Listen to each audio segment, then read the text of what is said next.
നമ്മുടെ ഒ.പിയിൽ unwanted pregnancy abortion വേണമെന്ന് ഉദ്ദേശിച്ച് വരുന്ന പല ആളുകളും ഐപ്പിൽ യൂസ് ചെയ്തിട്ടുണ്ടെന്ന് പറയാറുണ്ട്. അപ്പോൾ ഈ ഐപ്പിലിന് ഇത്രത്തോളം ഫെയിലിയർ റേറ്റ് ഉണ്ടോ? ഐപ്പിൽ എന്ന് പറയുന്ന ഒരു എമർജൻസി കോൺട്രസെപ്റ്റീവ് പില്ലാണ്. പക്ഷേ പലപ്പോഴും പേഷ്യൻസ് ഉപയോഗിക്കുന്ന വെച്ചിട്ടുണ്ടെങ്കിൽ എന്തെങ്കിലും തരത്തിൽ അൺപ്ലാൻഡ് അല്ലെങ്കിൽ അൺപ്രൊട്ടക്റ്റഡ് സെക്ഷൽ ഇൻ്റർകോഴ്സ് കഴിഞ്ഞ് കഴിഞ്ഞാൽ ഉടൻ തന്നെ എന്ന് മെഡിക്കൽ ഷോപ്പിൽ ചെന്നിട്ട് ഇത് ടാബ്ലറ്റ് മേടിക്കും.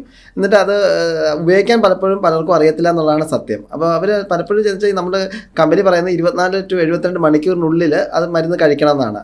പക്ഷേ ഈ 24 മണിക്കൂറിനുള്ളിൽ കഴിച്ചിട്ട് പോലും ചില കേസുകളിൽ പ്രഗ്നൻസി ആകാറുണ്ട്. പിന്നെ പലപ്പോഴും എന്നുണ്ടെങ്കിൽ ഈ പ്രഗ്നൻസി ആയാലും ചിലപ്പോൾ ട്യൂബിൽ പ്രഗ്നൻസി വരാനുള്ള സാധ്യതയും ഉണ്ട്. അപ്പോൾ അതുകൊണ്ട് ഇതൊരു എമർജൻസി കോൺട്രസെപ്റ്റീവ് പില്ലാണെന്നുള്ള കാര്യം പേഷ്യൻസ് എപ്പോഴും മനസ്സിലാക്കേണ്ടതുണ്ട്.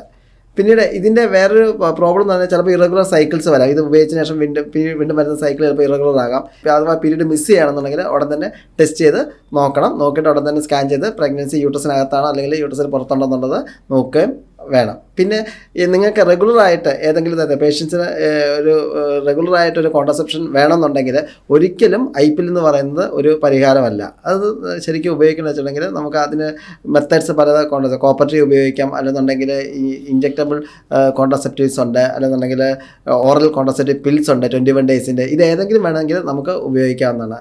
അപ്പോൾ ആൾക്കാർ മനസ്സിലാക്കേണ്ടത് വെച്ചിട്ടുണ്ടെങ്കിൽ ഈ ഐപ്പിൽ എന്ന് പറയുന്നത് എമർജൻസി കോൺട്രസെപ്റ്റീവ് പില്ലാണെന്നുള്ള കാര്യം മനസ്സിലാക്കും. അതിൻ്റെ സൈഡ് എഫക്റ്റും മനസ്സിലാക്കുകയും വേണം.